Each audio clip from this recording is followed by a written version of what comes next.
Ce mercredi 14 juillet, tous les membres du jury du Festival de Cannes se sont réunis pour le traditionnel aioli du maire.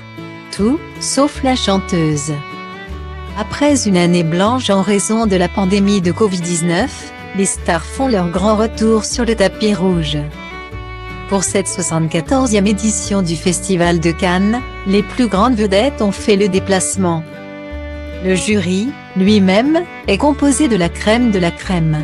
Outre Tahar Rahim, Mélanie Laurent, Spike Lee ou encore Maggie Gyllenhaal, on y retrouve notamment Mylène Farmer.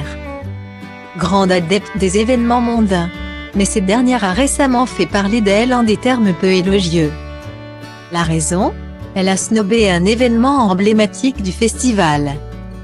Chaque année le 14 juillet, pour la fête nationale, les membres du jury sont conviés à un événement de taille, l'aioli du maire. Ces derniers ont ainsi le plaisir de goûter à un plat typiquement provençal en compagnie du représentant de la ville de Cannes. En l'occurrence David Lisnard. Mais l'interprète de Désenchanté a estimé qu'il n'était pas nécessaire de s'y rendre. Une grande déception pour ses fans, qui pensaient l'apercevoir sur la place du Suquet, où avait lieu le repas. J'étais venu pour ça, a déploré une fan auprès de Nice Matin. Face à la colère de certains fans, Thierry Frémaux, le délégué général du Festival de Cannes, avait rapidement réagi auprès de l'AFP. Il avait ainsi précisé que Mylène Farmer était retenue par une projection. Une explication jugée loin d'être convaincante par les foules puisque les autres membres du jury, eux, étaient bien présents.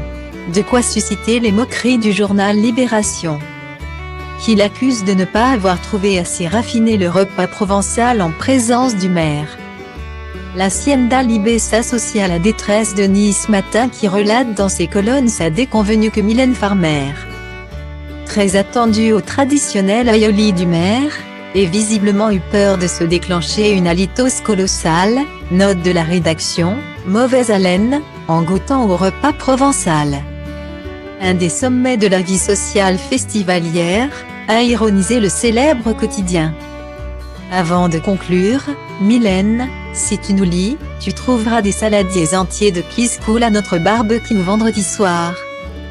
La jolie rousse veut bien essuyer des critiques, mais pourvu qu'elle soit douce.